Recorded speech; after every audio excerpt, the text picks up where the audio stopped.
उत्तराखंड में आइंदा साल असेंबली इंतखाबात के पेश नज़र हरिद्वार में वज़ीर आला केजरीवाल ने कई वादे किए। केजरीवाल ने कहा कि उत्तराखंड में इक़्तिदार पर आने के बाद दिल्ली की तरह उत्तराखंड में भी तीर्थ यात्रा योजना शुरू की जाएगी। मुसलमानों के लिए अजमेर शरीफ की ज़ियारत का इंतजाम किया जाएगा, जबकि सिखों के लिए करतारपुर साहिब के दौरे का इंतजाम किया जाएगा। केजरीवाल ने ऑटो रिक्शा वालों से आम आदमी पार्टी की हिमायत करने की अपील की है। आज मैं ये ऐलान करने आया हूं कि आम आदमी पार्टी की सरकार उत्तराखंड में बनेगी। तो उत्तराखंड वासियों की भी बहुत इच्छा है कि वो अयोध्या जी के दर्शन करें। मैं बहुत सारे लोगों को मिलता हूं, उनसे बातचीत करता हूं, सबकी इच्छा है कि प्रभु श्री राम के दर्शन करके आएं।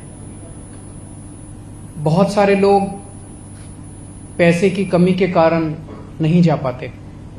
तो आज मैं ये ऐलान करने आया हूं कि आम आदमी पार्टी की सरकार बनेगी तो दिल्ली की तर्ज पे यहां पे भी तीर्थ यात्रा योजना चालू करेंगे और उत्तराखंड के सभी लोगों को अयोध्या जी के फ्री में दर्शन कराएंगे।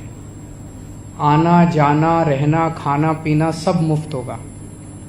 एसी ट्रेन से ले जाएंगे, एसी होटल में ठहराएंगे, ताकि सब लोग सहूलियत के साथ कंफर्ट के अंदर अयोध्या जी के दर्शन करके आ सकें।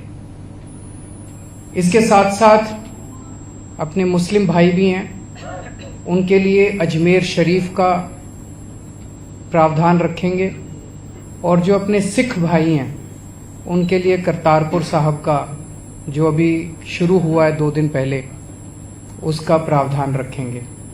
उनको वहाँ पे फ्री में दर्शन करा के आएंगे। तो मैं समझता हूँ कि सब लोगों को ये पसंद आएगा। हमारी पहली पार्टी है जो कि जनता के मुद्दों के ऊपर काम करती है। हमारी पहली पार्टी है जो कि आके कहती है कि हमें वोट दो, हम आपका लोक भी सुधारेंगे और परलोक भी।